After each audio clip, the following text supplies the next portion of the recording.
Hello and welcome to Eat These Words. Today I am going to be showing you an old recipe from the 1800s. It's made all over the UK in various forms and it involves the old beverage that we all love in the UK, tea. So without no further ado, let's get into this. Love a good cup of tea.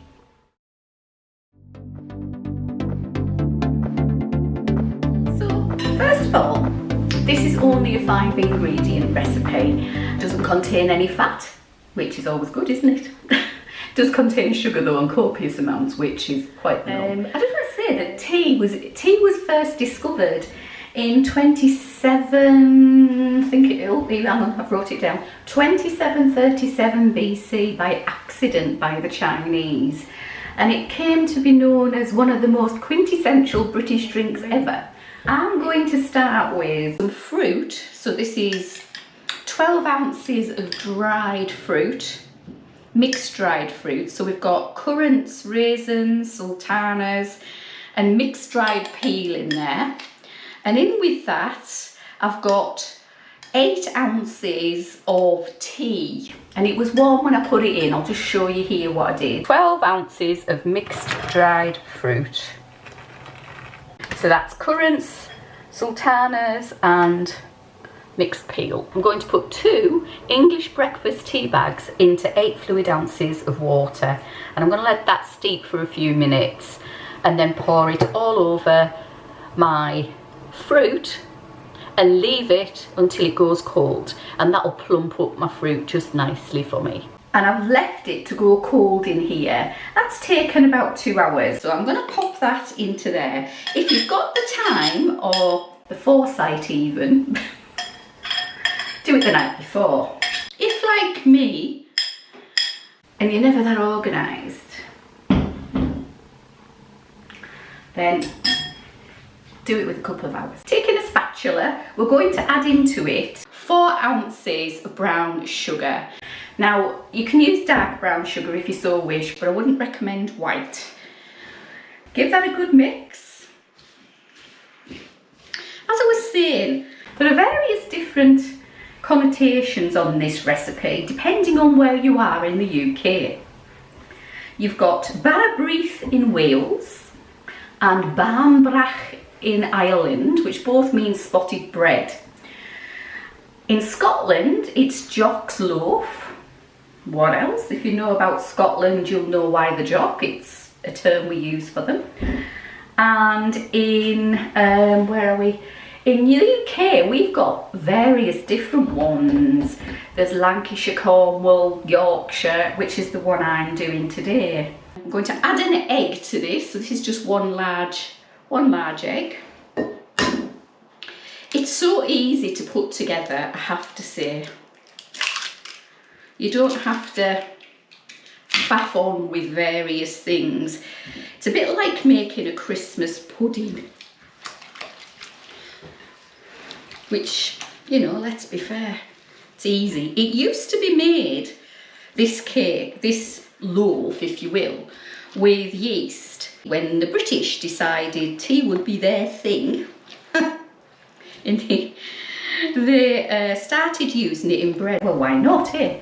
Why not? To disguise the taste of some of the yeast, I think, that they used. However, as time went on and we managed to get things such as baking powder and bicarbonate of soda, then we shifted from yeast to the bread that I'm showing you today. Got to have a cup of tea with it. Once you've put your egg in, it's time to add your flour, and I've got 8 ounces of self-raising flour, and that goes in. And just sieve that in.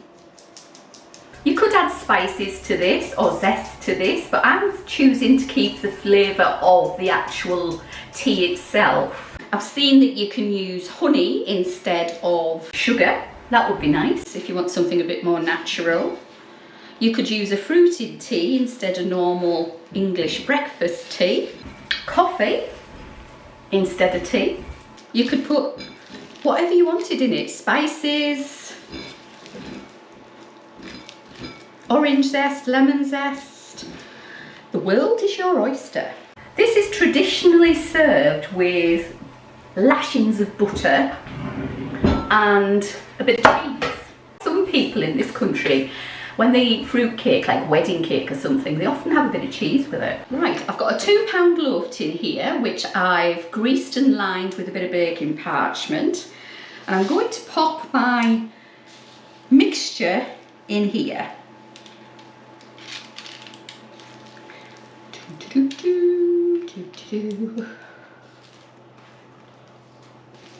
Whilst singing Raiders of the Lost Ark for some reason, who knows why. And then just give it a bit of a spread to ensure it is even. And then we're going to put it into the oven. Put it in your oven, gas mark 4, for 1 hour. And then after that hour, turn it down to gas mark 3 and cook it for a further 30 minutes.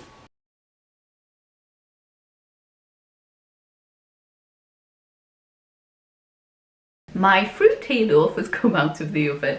It was in there for an hour on gas mark 4. I'll put the conversions on the screen for you now. Plus 30 minutes on gas mark 3. Again, the conversions on the screen now for you.